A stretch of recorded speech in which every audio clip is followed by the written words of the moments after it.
Hey listeners, did you know that YogiTriathlete offers endurance coaching for body and mind? We offer personalized training plans for endurance sports, wellness and mindset, nutrition and recovery guidance, and race preparation and strategy, all within the supportive community of Team YogiTriathlete. So if you're ready to conquer your fitness goals and push your limits, our endurance coaches are ready to guide you on the journey to peak performance. Go to yogitriathlete.com today to set up your free 30-minute discovery call and embrace a future of strength, stamina, and achievement. Your goals, our experience, the perfect match for unstoppable success. Of course, there's a part of me it doesn't feel ready. And that's the point, like to do it even though we don't feel ready. The practical things, the things that my Garmin shows to me, or the plan in the paper is not the same as the plan that life has for me. In my mind, I was like, it's already done, Aurora. You already done the 200 miles, even though before the 200 miles, like I just have to go through it. It's just going through the motions because the ending is there, no matter what the ending is.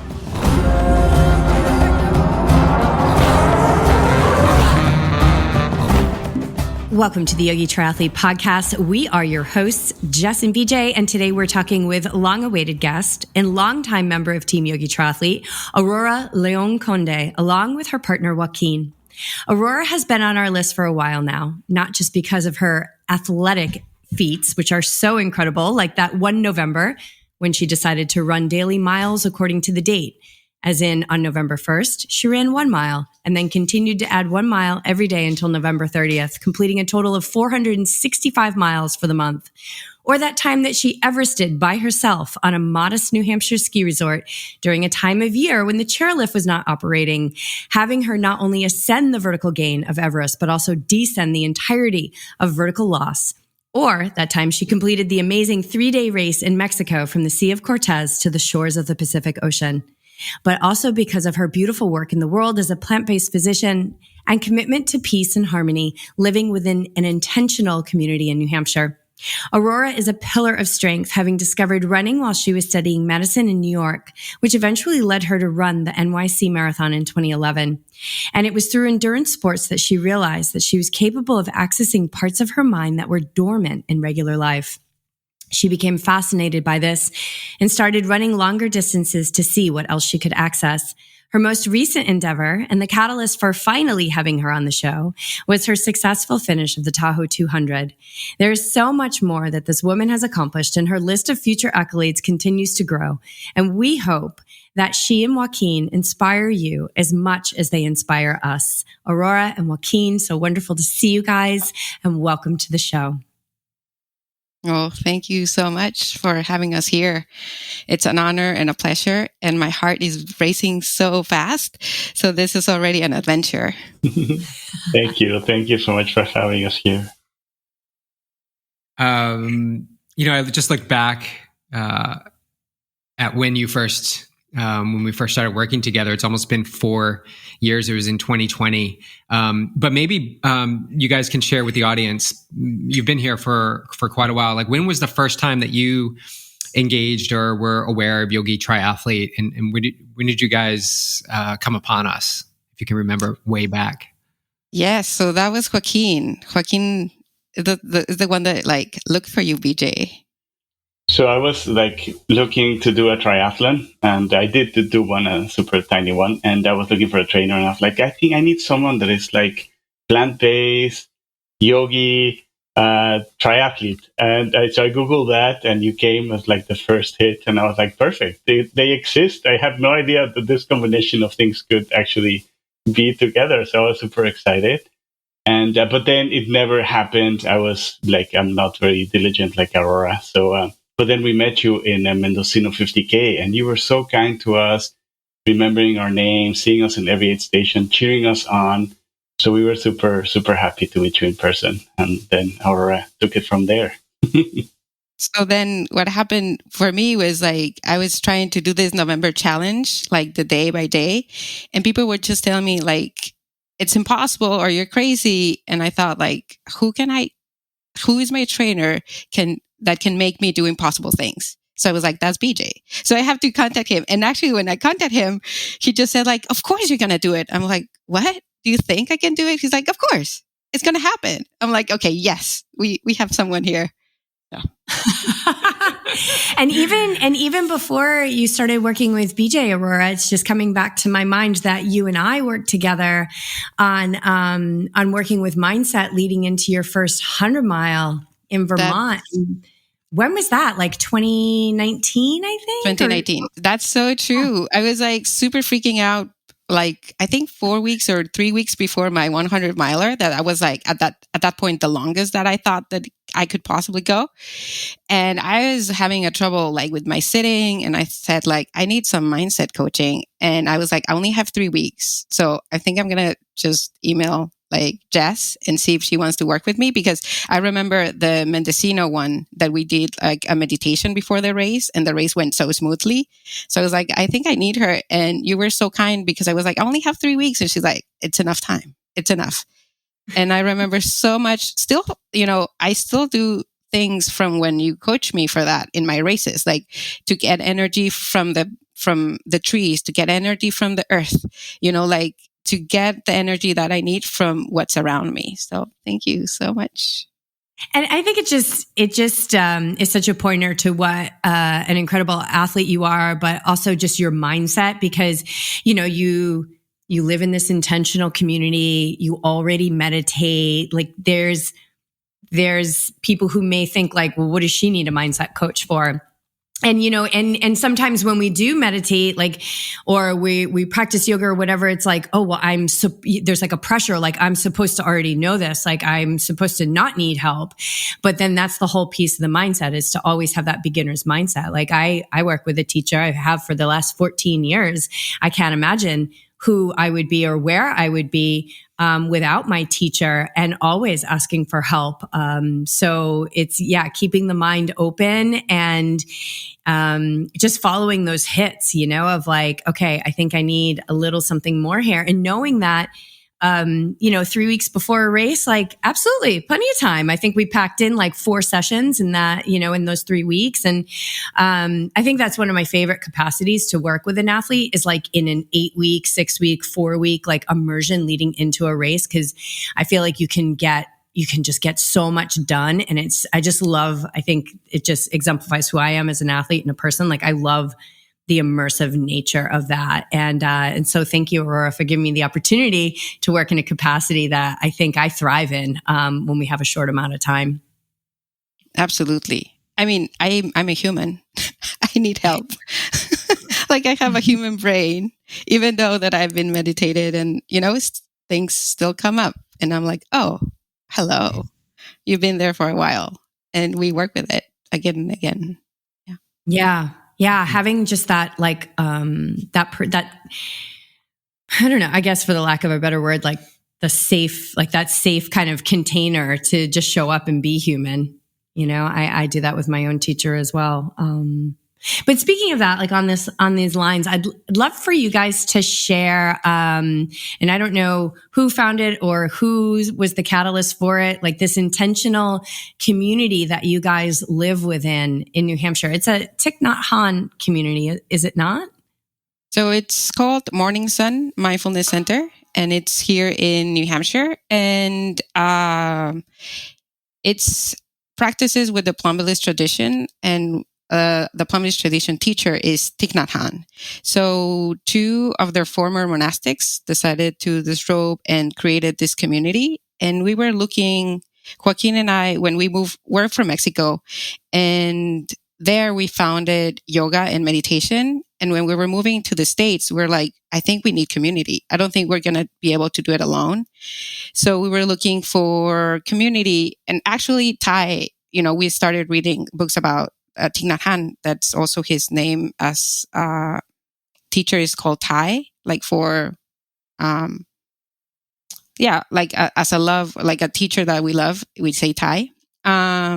So he said like, you need Sangha. And Joaquin and I were like, what's Sangha? Like, what's that? And actually it's a community that support us. And then when we found Sangha, we were like, wow. This is what Thai says to look for Sangha, because it's so important. It has been so important for all these years. So in 2009, we went to New York. We stayed there. We went for that 3 years. for 2 years, I was sitting in meditation with the community every Tuesday without stopping, because I needed it. I was in a transition of moving from Mexico to here. The sun gets a little bit like different, hits different and stuff like that. So it was very important. And they introduced us to Ty when he was coming to these retreats in Blue Cliff Monastery. And then we went to Blue Cliff Monastery a lot. Like Blue Cliff Monastery is like 2 or 3 hours away from New York. So we would go frequently. And when we decided to finish medicine, study medicine, we're like, we want to live close to a community. So let's look for one. And we found Morning Sun because it's a lay practice center. They're not monastics, but they're lay practitioners are together and they do retreats. So we went to one retreat. It's called Wake Up. It's for ages, 18 to 35, like young adults. And we got in love, with the mica, with the land, with the pond. And we thought it was impossible to live like that. And like it was a dream. And we came back to New York thinking that was impossible. And then slowly but surely, after 7 years of coming and going, and also because our visa situation, we couldn't move completely there. We started moving slowly. And in 2020, we fully live there now. What did you have to, or maybe there's one or two things that you had to give up or leave behind in order, and it could be not just physical, but it could be a belief that you had in order to move yourself into this type of lifestyle and community? One thing that I think it was a little bit difficult, I think maybe a little bit for me than for Aurora, was we were taking care of Hispanics as doctors, more Hispanics in the area. So that was something that we had to let go to be here in the community. And I think because our intention was so clear that we wanted to be in community, and this was a community that we fell in love with from the beginning, like Aurora was saying. I think that was one thing we had to let go of. And then a lot of ideas, a lot of Mexican ideas of like what is to be an intentional community. New Hampshire, we'd never heard of New Hampshire before, the weather, the cold, being afraid of the cold. And so it was a lot of letting go of expectations. And we're going to be further away from our family in Mexico. And it was a very slow process of, letting go of those ideas and to embrace this new way of life. What do your families think? I know you go back to them often. You're crazy. But that's not new. That was with Buddhism or meditation and without it. We've always been crazy. So they love it. They have come and see what we do. And actually, Joaquin's sister lives close by. And when we moved, we asked her to come and see, like, are we crazy? Because she knew us from Mexico growing up before yoga and meditation and Buddhism. So she was like, yeah, there's no question. You belong here. And the thing that happened to me was like my grandfather passed away, and I couldn't go to Mexico because of my visa.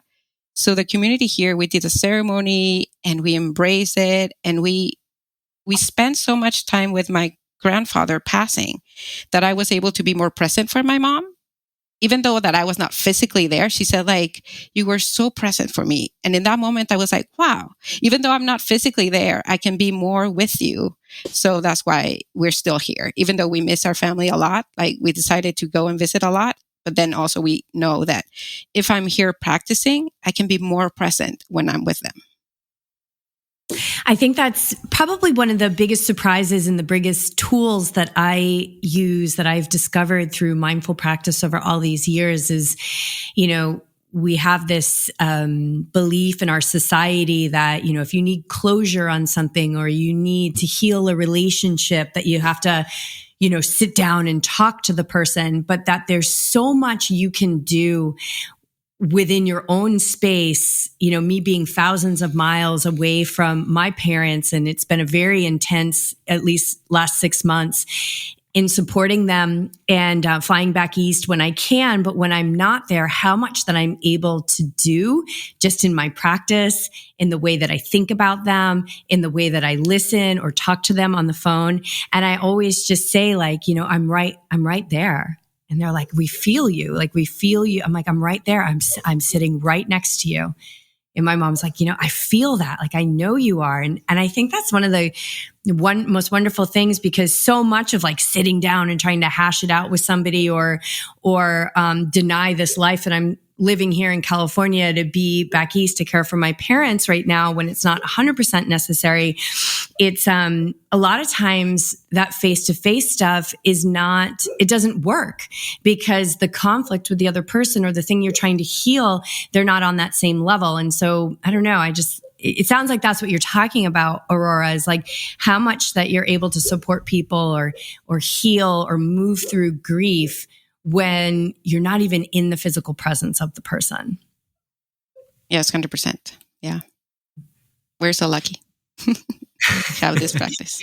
But it's not just for us, right? It's for everyone to learn this. And it's wonderful. And it saves a lot of money on airline tickets too.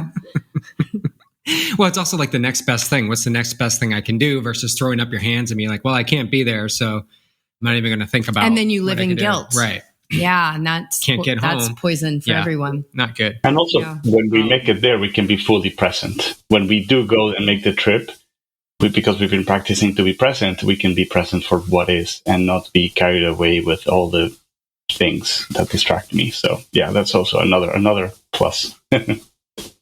Yeah, absolutely. Like when I am able to go back east and be with I'm 100% there. 100% there. Yeah. So someone listening to this, how do they, we don't spend a lot of time on this, but how do you, because we got to get into the 200. I know, I want to get into 200, but when you're with family, like how are you present? How are you not thinking about the community or the things or the day-to-day tasks that you had to do? How do you both, we'll start with Joaquin, how do you shift into presence? How do you do that? So one of the practices I do is before I go, I start thinking of all like the good, stuff that like they have. Like, so for example, before I go and see my brother, I think of all the like wonderful times together and how much I love him and why. Also like things that he has done that I appreciate. Like he takes super good care of his kids and he's taking good care of my dad. So all the things that I appreciate of that person or my mom, like, or my dad, and also Joaquin's mom and Joaquin's dad. Like we started to do a list of all the things that we appreciate that is called flower watering. We're watering the seeds in our brain of the good stuff. So the good stuff can appear when I see them.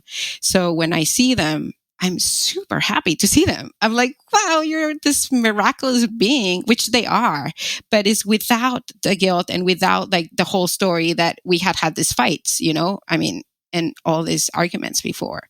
And it's not the denial, but it's like also the possibility of like, this is a new time and this is a new opportunity.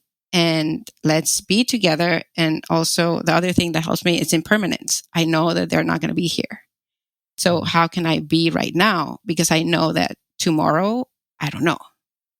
Yeah, one thing that we've also done that we really enjoy is prioritizing.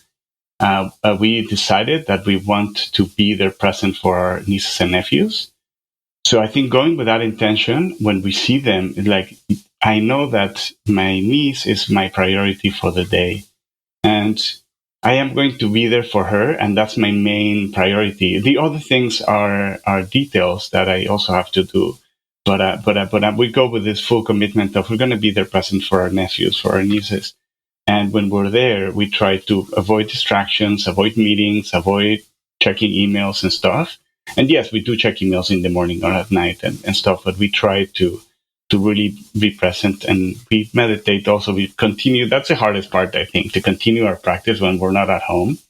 But we really try to make an effort to meditate and continue to water the seeds in our brain of the good, positive things, and to really remember what's our intention of being there, which is to see our nieces and nephews and the rest of the family. But it's like it's very clear intention. Yeah, well, meditation is easy in the environment that you practice it in consistently, and then you move out of it, and it's like, wait a minute, I'm thrown off here. I don't have my pillow. I don't have my like water fountain and all these things. That's the true like challenge. That's when you are using the actual practice that you're practicing at home in your comfy place. I experience it too when I go home. I don't know what it is. it's not like I don't have time. It's just the energy, I guess. When I go home, it's just, it sort of is, it's more challenging. But environment will always be stronger than our will. That's why we need to stay strong. Speaking of strong, you two are both amazingly strong, mindset and physically. And you just embarked on something really big. And I'm glad Jess touched upon all those epic things that you did. And that was just like a couple of things. Just a couple of things, yeah. It's always, whenever I hear Aurora, I'm like, oh boy, what is she up to now? Like, what's next? What's next? I love it. And you don't necessarily even need an organized race to do it. Like, you just will go and do something. Yeah. Yeah. And I know BJ loves it too, because it's just like the bigger. Like, look what Aurora did today. Yeah. Like, the bigger the possibility, the better. Yeah. All right. So Tahoe 200, guys, break down the Tahoe 200 and maybe start with why you pushed it off a year. Like, you had it last year and then you pushed it off, and then it seems like it was the perfect time. So let's start there. Absolutely. So when I was growing up, I never thought I was athletic. And then I started yoga, and then I started running, and I was always like, Joaquin, when I finish 30 minutes of running, I'm going to be so happy. And then that happened. And then, Joaquin, when I move to New York, I'm going to do Central Park. And so it started like that, like dreams. And then I read about the Tarahumaras and the Raramuris, and I was like, oh, these people, they just run and so easily. It's like, wow, what a dream. And I will never do 50 miles. I will never do 50 Ks. And then, like, they just started to happen. And then one day I told Joaquin, when I'm 40, I'm going to do a 200, maybe, because the 200s were like happening. And he's like, okay. And then I left it, that idea just left. And then I was like, looking for something to do. And then I remember that there's a lottery to get to the 200 miler. So I said, like, well, it's a lottery. Maybe I don't get in. I put myself in, and I got in. And I was like, wow, I'm so lucky now that I got in. The same happened with the New York City Marathon. I was not planning to do it. My plan was to do it like 4 times. Like, if you apply and 4 times you're rejected, then the 5th time or something like that, you can do it. So that was my plan. But the first time I got into the lottery. So I guess I'm lucky for this endeavors. So then I got in for my 40th year birthday, and then there was so much snow that they had to push that from June to July. And in July, I have these commitments with my community of retreats. So in July is when we do the big retreats. So I was placed into something that I cared a lot about, like retreats and being present at my practice versus doing a race. So it was very hard to let go. I had a epic, team. You both were going to be there. Jess was going to pace me. Bruce, a friend of mine, was going to be like the manager, chief, crew. And I mean, it was fun. And then I had to say no. And I remember that time, it took me like 1 week to start running again. I have never done that, but it took me like a little while to really find the fun again. And in that moment, I realized how much I really wanted to do this race. I didn't know how much. So I said, like, okay, it's time to let go. And then this year happened. Oh, also a friend I remember, he told me a long time ago from Mexico. It's like, if you decide to do the Tahoe 200, call me and I'll pace you. And I was like, I got in. We are in. And he was going to come. And this year he couldn't do it. So, like, it's just constant conditions. And I was able to let go because of my practice and train a second year for it, because it was in April or something like that I knew that I couldn't do it. So I was already training for a 200 miler. I was already like having these ideas and stuff like that. So letting go and pivoting, we had to pivot and like do other races. And that's when we did the Mar to Mar, that is like sea to sea coast. And it was amazing, epic, super fun. So I don't regret it, obviously, looking back, that it was pushed and it was time. Going into it this year, what was the thing that had you thinking? Whether we say that was something you were most excited about or kind of scared about. What was the thing that was just felt like the biggest unknown for you? The unknown. Not knowing if I can do it. 100 was hard. I did Vermont 100 and it was epic and fun. And I thought I was not going to be able to do it ever again because somehow after the race or something, there's a detachment that happens or there's an idea that happens like, oh, that was that time, but maybe I cannot do it now. So I was afraid. I was like, I have not done 100 again yet. After 100s, can I do 100 more? Like, can I? Like, can the body do it? It's like, I don't know. Joaquin, what about you as her partner, but also an instrumental part of her crew? Was there anything that you were holding that maybe you didn't let on to her about, like a fear or an excitement about what lied ahead? Yes, I was really worried. I think Aurora caught on to it. I can organize very well, but I'm usually a procrastinator. I like let things, and when the more I'm stressed, the more I procrastinate. And I think she noticed that I wasn't organizing and doing stuff. I had already bought like the Airbnbs and the tickets and the cars and all that stuff, but I wasn't doing the little detail organizing. And Aurora was like, one night we argued actually. She was like, Joaquin, it's like, what's going on or something? And I was like, why you don't trust me? It's like, you don't trust that I can do it. And I had to just sit and think, it's like, what's happening with me that and yes, I was worried that I don't like her to suffer. I don't want Aurora to suffer. And then I knew she would suffer. She would have a hard time. So I guess that was, I in my personality, I really try hard to stay away from difficulties and suffering. So Aurora is pushing herself into these difficult situations, and I have to bear witness and just be there and practice with my own aversion, with my own pushing away of difficulties, and be with them and be solid and be supportive. Not, I don't like, I need to really practice not showing my difficulties with the difficulties so that I can be fully there for her and fully support her.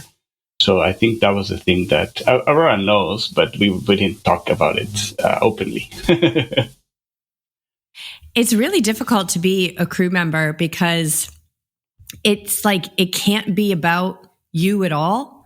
It has to be about the athlete. But then behind the scenes, it has to be about you because you have to keep going. You have to keep eating. You have to stay awake. You have to quell your fears. You have to work with your mind.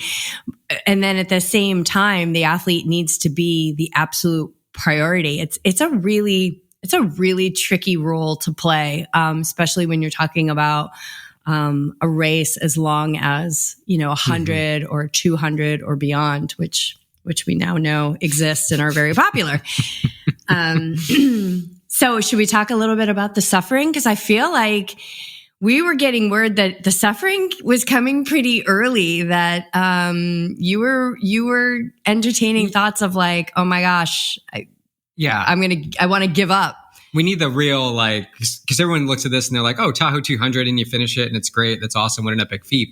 But what goes into doing a 200 and the emotions and feelings and energy and doubt and fear and all of it that goes into it. Like, you weren't doing so well. Well, number one, the goal was to get to 60 miles, right? That was priority. Why? So, and that's great, but the anxiety and stress starts like 2 or 3 weeks before the race. Like, it doesn't start in the race. Like, going to the race is already a celebration, because everything and energy starts to happen. My dad went to surgery and I went to Mexico to train for high altitude. So, it's all the energy just building. And then I get to the race and it's like, of course, like an explosion of emotion and energy, and I start racing, and we all start racing with these hopes. And yes, the priority first was to finish the first 60 miles, because the first 60 miles of the race is without crew and just like different aid stations without seeing the crew. And our plan was doing this first 60 miles And then I will get a pacer, and the pacer will help me mentally, will help me with energy, and it will help me with things. And my plan was to sleep by that time, which in retrospect now I learned that I could have slept before, and I tried to. So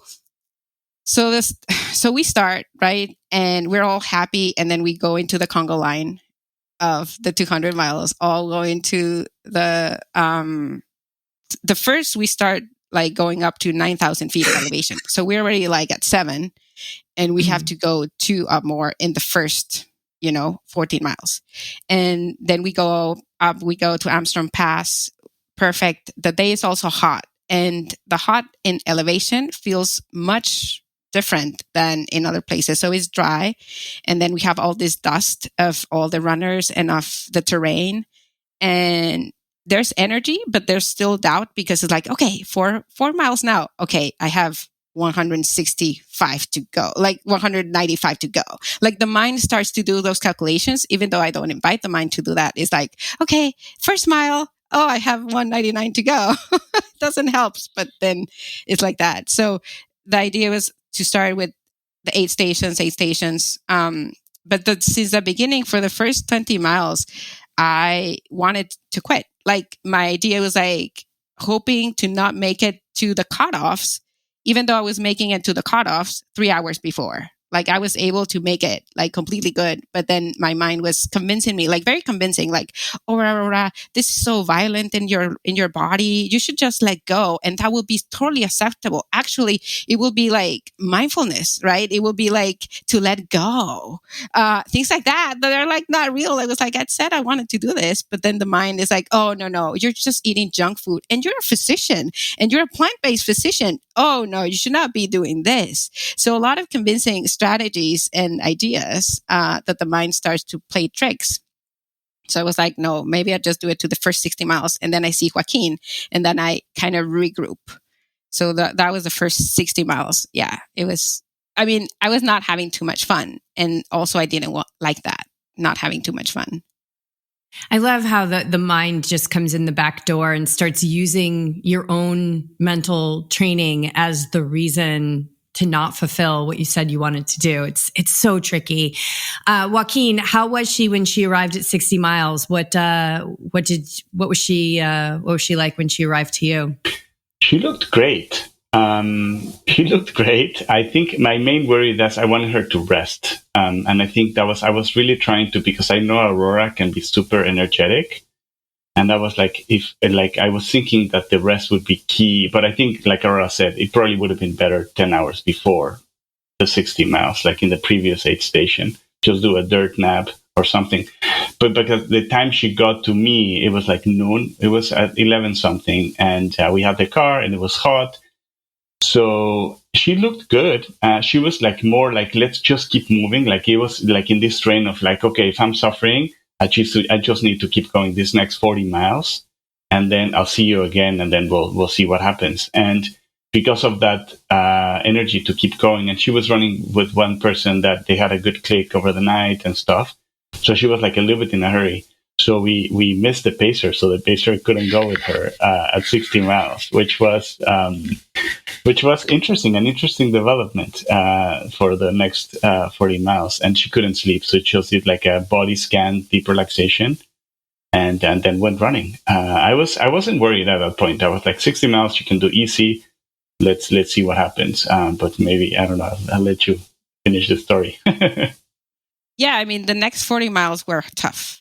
I came in with Joaquin. I had food. Of course, I've been doing my due diligence with food and nutrition and water. I was trying to do like 2,000 calories between 8 station and 8 station, like each 15 miles and stuff like that for me, plus the things that I would eat in the 8 station. The thing that I didn't know is that the body is not cooperating. Like the body in the first 100 miles or the first, 1 or 2 days, the body is just in shock. And my body wasn't just in shock saying like, are we just running all day? Like, is this what we're doing now? It's like, I don't want to, like, just stop. Joaquin is just there. Like, it's just stop.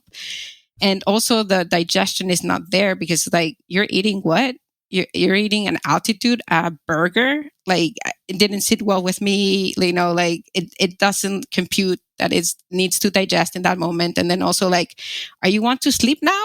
It's 11. Like it doesn't make sense to go to sleep, even though you're tired, it's not your circadian rhythm, like doesn't make sense.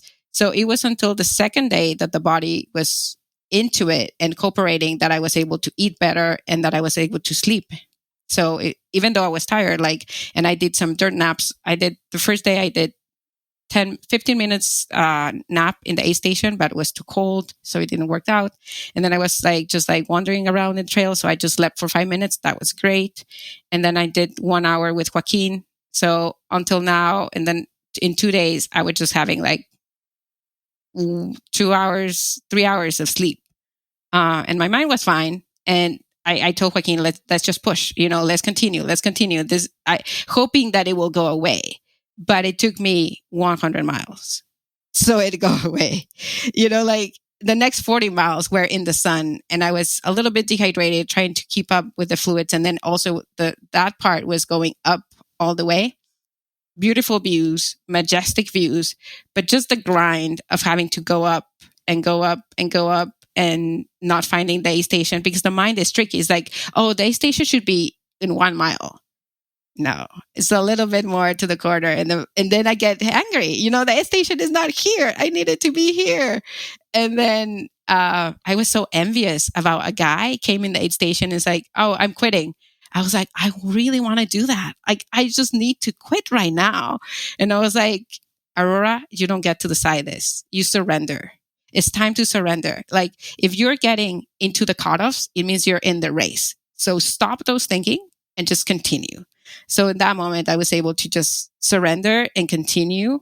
And then the next idea for me was to complete 100 miles, because in that moment, I was like, we're going to have another pacer. And that other pacer was my brother.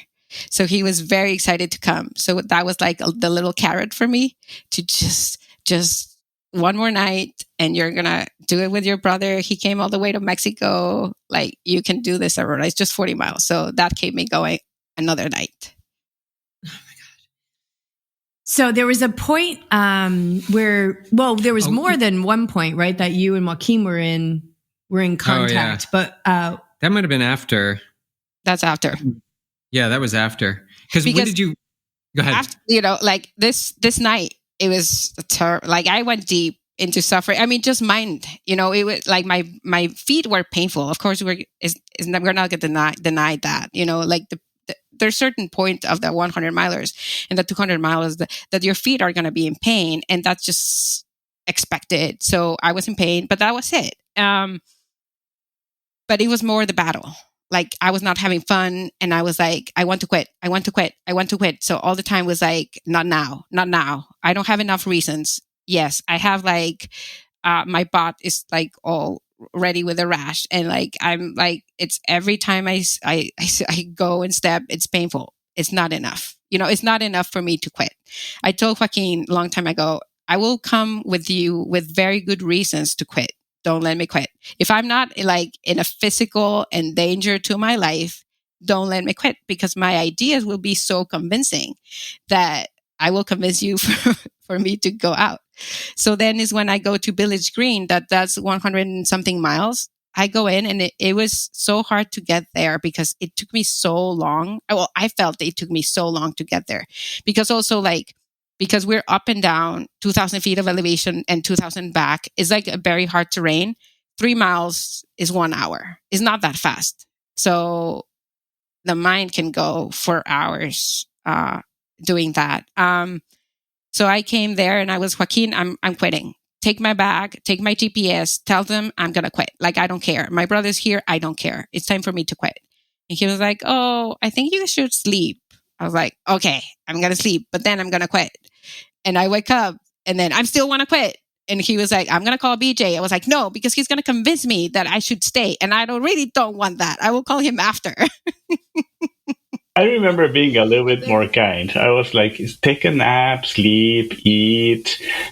Are you hallucinating? I asked you all the questions that you told me that I should ask you. It's are you vomiting? Are you hallucinating? And it's no. And you were like, I know you're asking me those questions that I told you should ask me. And it's like, it's okay, Aurora. We'll talk about it after you sleep. Let's just drop that worry. Like, I was trying to guide her in the meditation. It's like, okay, I understand that's a very important topic right now. You want to quit? Let's just drop that bag and we'll pick it up in an hour. Take a nap, eat something, and then we'll talk about it again. Yeah, Joaquin was very nice because he didn't deny it. He didn't say like, oh, you should push it or you should stay. He was like open about it. He was like, yeah, that's a possibility that you want to quit. Like kind of, and that was very helpful. Not to have just like, no, you told me not to and you're going to do it. Like kind of forcefully. So I woke up and I was like, everything hurts. And also after napping, it's very difficult to wake up because everything hurts and you really want to stay in a comfort zone. So I was like, oh, okay, I guess I need to go to the bathroom. So I stand up, put my other shoes, and I was like, oh, it's not that painful. I can still squat. So I guess I'm in, you know, like I don't get to decide this, right? So I go to the bathroom and then I see my brother dressed up, you know, ready to pace me. He has done one marathon and he has never been in one of this and that he knows I do them, but he's only like, oh, you know, you're crazy. My sister is crazy and that's it. But he was here to support me in a very kind and open way without any attachment. He was like, if you don't want to continue, it's okay. You know, I'm here for you and whatever you need. And I was like, I can do 3 miles and then quit. Maybe I do that. I'm going to just do 3 miles with him. And we call it a day. You know, we visited Tahoe. It was super fun. I did already 100 miles. 100 miles is really good, no? So no one is going to say like, oh, Aurora was like insufficient or something. Nobody does 100 miles just like that. So it's going to be enough. So that was my thought. So I stood up, I geared up, and my idea was to continue 3 more miles. Why 3? Where does 3 come in? Oh, because I thought it was a good idea for my brother to do 3 miles and then come back and then that's 6 miles extra. So it's 106. So 106 miles is more than 100 miles that I've already done. So it's kind of okay-ish. And then because it was only a 13-mile segment.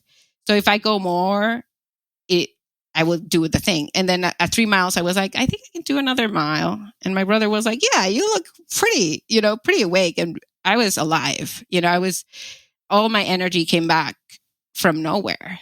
And, you know, like one of my mantras that I practiced was like, I have endless energy. So I have endless energy. The energy can happen. And it was a switch. And I think the switch, I still don't know how it happens. I have a theory, like in my last 100 miler at 92 miles or something, I also had I will say a body breakdown, you know, like a breakdown of my body saying like, I don't want to do this anymore. Like, this is it. Like, there's no way you can convince me to move further. And in that moment, I look at Joaquin and suddenly the energy came from nowhere. And I was like, wow, the body is breaking, but that means it's a spiritual breakthrough. This is the breakthrough. And then all the energy came and I done it and I ran and I finished.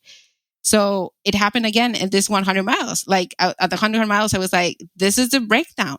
I'm breaking down and this is where the spirit is going to come. So let's push, you know, like, and the energy came. It was not me, you know, it was an external energy that was pushing me to do more.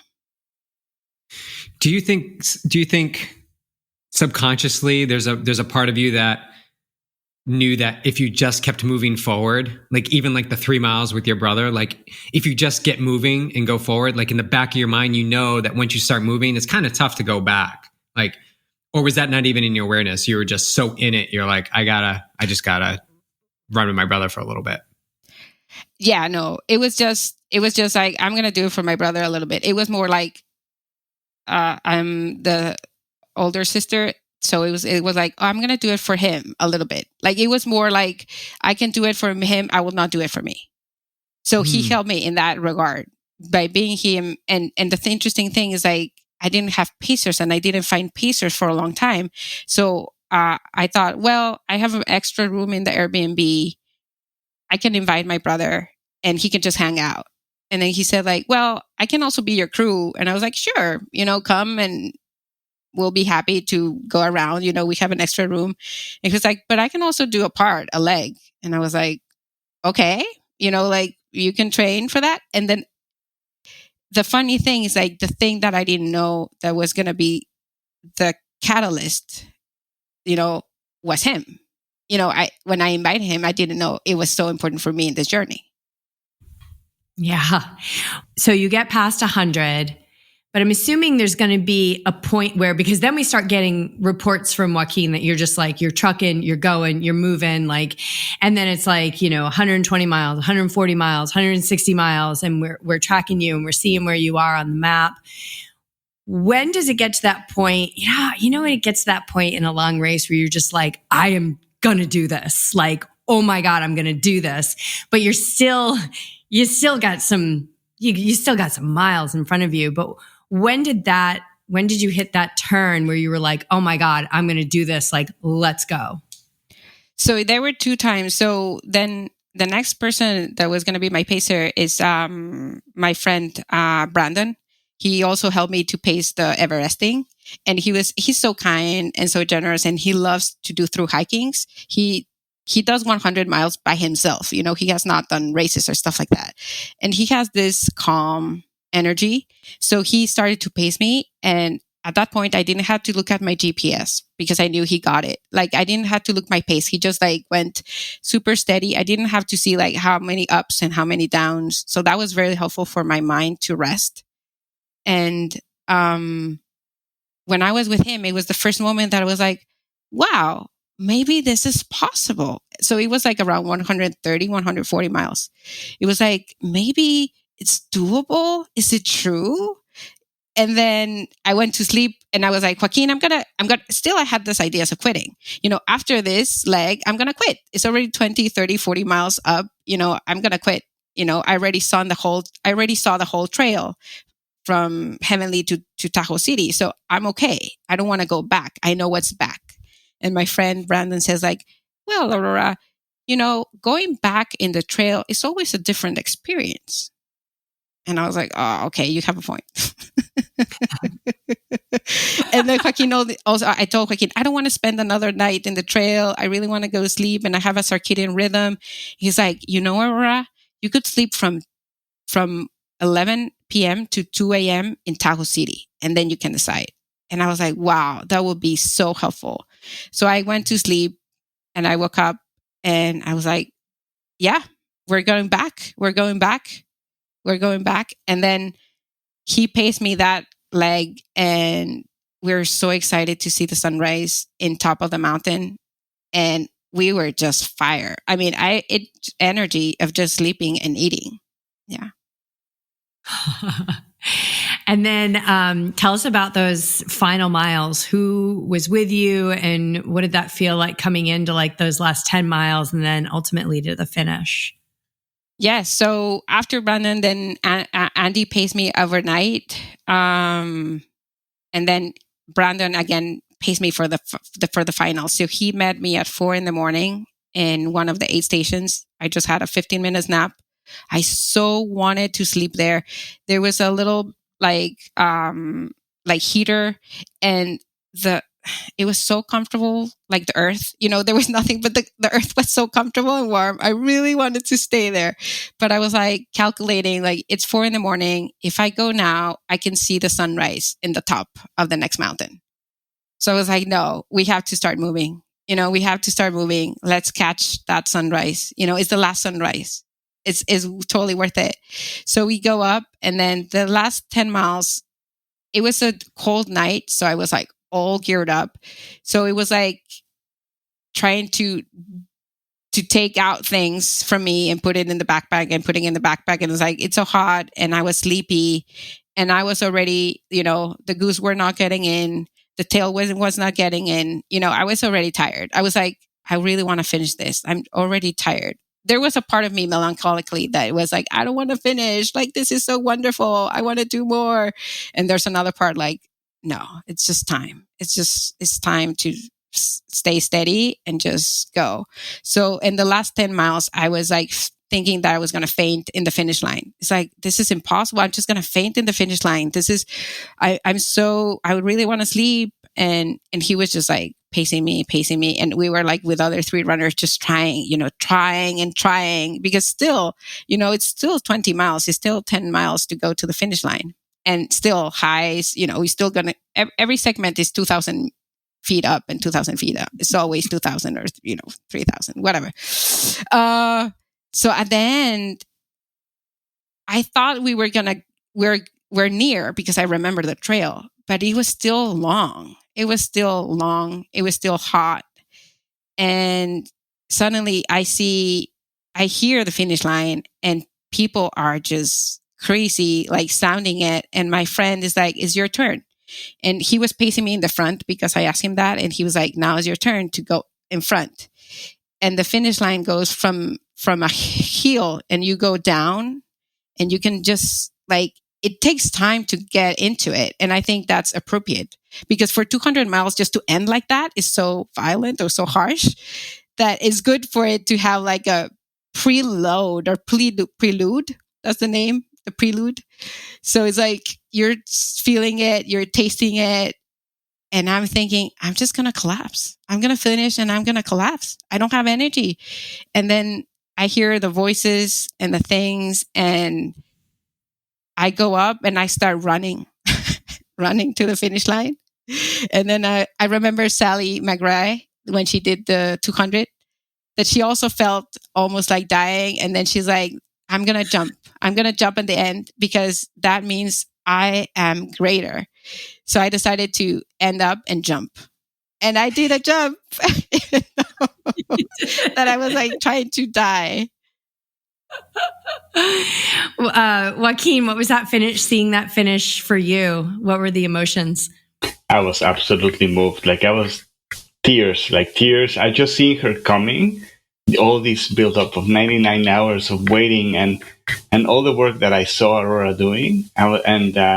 And I saw it in my brother-in-law too. He was also crying. And then it was just like so emotional because it's just, I don't know. It's difficult to describe the amount of energy, and I think I was very moved by the amount of effort that Aurora put into it and how she can move mountains. Like you can do so many things, Aurora. So it was so moving, so powerful. And then you'll see her running, jumping at the finish line, and then I saw your face so calm and at peace, and you were not near collapse like you're saying. Like you looked so perfectly content, happy with this. I think it seems to me that that's what you like about your ultras, that you get to that space of like complete tranquility and quiet, and you were just like at peace with yourself, and it was so emotional, so nice. It was. And then Aurora hugged her brother so deeply. They were both crying, and so sweet, such a sweet ending. It was really, really nice. Yeah. What was it like? What was it like to hug your brother there at the finish line? What were you feeling? So it has been rough in our relationship in the last couple of months in the past. So he knew also that by him coming, it was also an encountering of our relationship, or like a re-encountering of our friendship as brothers and sisters. So having my brother there, I was so happy that he could see my real true self. Like, this is what I do. It's not that I'm crazy, it's that I really love to be in this place of peace and contentment, and how wonderful it is for him to see the human capacity. So it was very special. It was very special for him to be there. That's amazing. And sometimes, well, not sometimes, but a lot of times we got to go through the struggle to get to the ease. And this is the same thing with meditation. Like you got to like sit long enough till the mind settles so that it just exhausts it, so that you can find that calm, you can find that peace, you can find that ease. And all too often we stop well short of that. We see that first sign in the first 20 miles and we're like, no, I'm tapping out. This is not for me. But I think this story is just another example that you're going to bump up against that. It doesn't matter what you practice, if you live in an intentional community, if you have a compassionate and supportive partner, you train the body, you're going to bump up against these moments consistently. Just accept that it's going to happen. It's like how we navigate those moments. Do we continue to move through them, or do we let them dictate how we're going to move and act, and maybe even retract and go backwards? So these examples of endurance events, and now they're getting really out of control. I think there's like 300s and 400s now, just planting the seeds, Aurora. But they really push you to that realm of like, what can I do? How much resistance can I work through in order to get to the other side of it? And that just, it doesn't make you crazy. It just makes you seeking calm, seeking that place of calm, growth, and getting beyond. So your final numbers, I think, 200 miles. Yes, of course. A little bit more, I would guess. It's always 2 plus, 2 minus, like 33,000 feet, probably more than that. I think it's 34, but yeah, 34? Something. Mm-hmm. Moving time was 4 days, 3 hours and 29 minutes. 99 hours. How much sleep? Like 5 hours of sleep. 5 hours of sleep. Wow. And I do want to touch upon the training. How do you feel now that you've accomplished this? How is the training in relation to how you were prepared for something this epic? I think, and so our first training attempt was a 50K. And at that 50K, I was able to fly and to feel happy all the time without downs. So I remember telling you, like, the training was just perfect, and it's just perfect. So I think I have a lot of like trust in our training, because it's about the mobility and the yoga. Like, I was moving so well, like physically, as Joaquin said, like no one could see me suffering because I was like, not like doing anything weird in my body. I was able to move and have flexibility and just keep jumping. And I think that's because of the yoga and the mind, the training the mind. I mean, so many times I would draw things from the podcast, from Jess and from BJ. And Brandon, I think he's tired of me, like, and my trainer says this, and my trainer says that, because it was all about the mental thing in the trail. And the training was not easy, because it's not easy. It's just waking up every day, one step and little step at a time, to accomplish great things. We try to go, I don't have big mountains. I don't have high altitude here. So it's like, what can we do with the things we got here? And it was perfect. BJ, you put me to accomplish like 5,000 feet of elevation for this training instead of time or instead of mileage. Let's do 6,000 feet of elevation. And that was great, because in Tahoe, it was like, when I was like, I have to do from 6,000 to 9,000. I was like, I've done that. It's only 3,000. I've been there. Like, I can do 6,000 and I'm fine.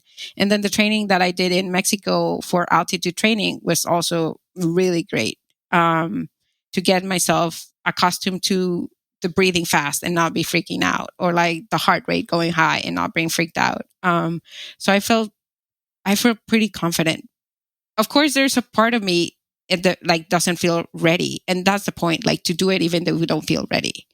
Like, the practical things, or like the things that my Garmin shows to me, or the plan in the paper, is not the same as the plan that life has for me. So I was able to just, like, in my mind, I was like, it's already done, Aurora. You already done the 200 miles, even though before the 200 miles, like, I just have to go through it. It's just going through the motions, because the ending is there no matter what the ending is. So I think that the training was on point. Thank you. Yeah, of course. But it's a demonstration. It is a demonstration of consistency. And I don't think you need to have like super highs to be successful at a race like the 200. I think consistency can nullify that. And just for our listeners, they can get a little insight. You were running almost every day, probably one day off every now and then, but you were cycling often. You were swimming. We started incorporating swimming. You had speed work on a day. You had a weighted vest block where you were doing hill reps, and then you were coming down and doing push-ups and burpees and like all these sorts of things before you go back up. And then the weekends were really long sessions, but in all of it was wrapped around a mindfulness practice and a yoga flow that allowed the body to absorb all the stress that you were giving the body, and also taking time for retreats that you talked about, like giving time for, and then family. I think you guys had family hikes. Like it was time for you and Joaquin to go out and just be alone. You, Joaquin and Lola, and like, this is important to us. Can we still do the training? Absolutely. It just may take a little bit of a different twist for a little while. That's totally fine.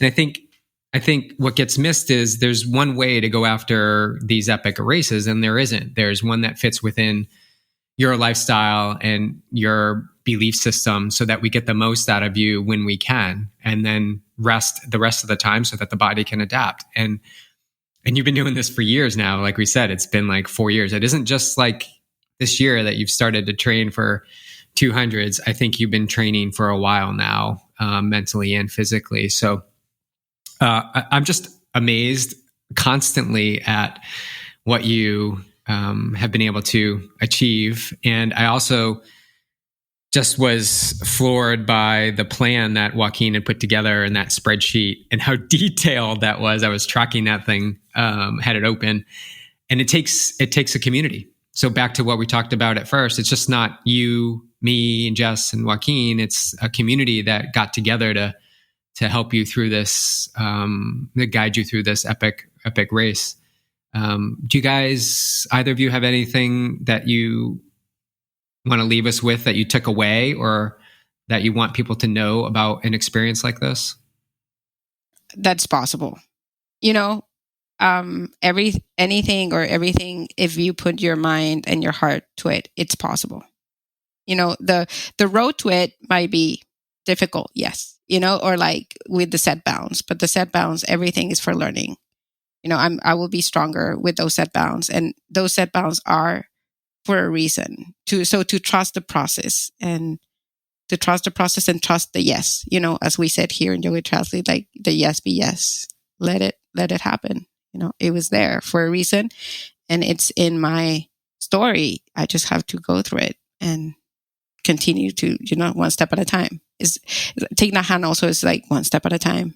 It's one step, and then the other one, and then the other one, and just breathing and being present for that moment. Yeah. How about you, Joaquin? Anything? It amazes me the capacity of the human body. Like it's how things can, even though I knew that Aurora could do it, I think just seeing it done, it's so moving and so powerful. And seeing these 250 people trying this thing, and also seeing how Aurora's body was like so well compared to other people just like limping down. I was like, wow, that's her practice. That's because she puts so much effort into it. She's so ready. So it just seeing how hard work, and she always tells me, like, she has these phrases as she comes up during training, and it's like she really likes that it's trust in the process. And I could see that her process, this years of training, that because she really trusted in that, she could achieve that immense outcome. So it's just seeing that, trusting in the process. Well, thank you both. So amazing, and I'm so grateful to have you both in our lives and in our community. And onto the next crazy epic adventure. I can't wait to hear about it. Usually it'll be dropped into my email someday soon. Could already be formulating. Yeah, and I hope whatever it is that in the future it does make good on our commitment and our agreement to be a part of your crew someday. Oh, because that would be a big. I was in Ecuador, and it just didn't. It didn't happen this year. But we'll just, it's not a. It's just a when, right? It wasn't for then, but it's for when. So I'd love to be a part of your crew in the future. And you guys are really impressive as a partnership, as athletes, and really grateful to have you as a part of this community on the Team Aurora, and just really leading off the front for the other athletes to be so inspired by. I think everybody got their workouts done that weekend. So thank you. Because we had a big chat going on the team WhatsApp. It was really inspired. Community was so important. You know, Joaquin would say, like, he would tell me about the chats and the things and people following me, and his dad even doing commentator thing, like, oh, she's in the 30s, she's on the side of the. So I felt a lot of, I felt so blessed and loved. And that's a very magical thing, because I'm always blessed and loved, but sometimes I don't feel it. So when I get to feel it and to know inside my body that I'm so loved, is a very special time. All right. Perfect. Thank you, guys. Yeah. Thanks so much for your time, guys. And I'm sure people are going to take tons of nuggets of gold away from this. Thank you so much for sharing, both of you. We really appreciate your time. Thank you.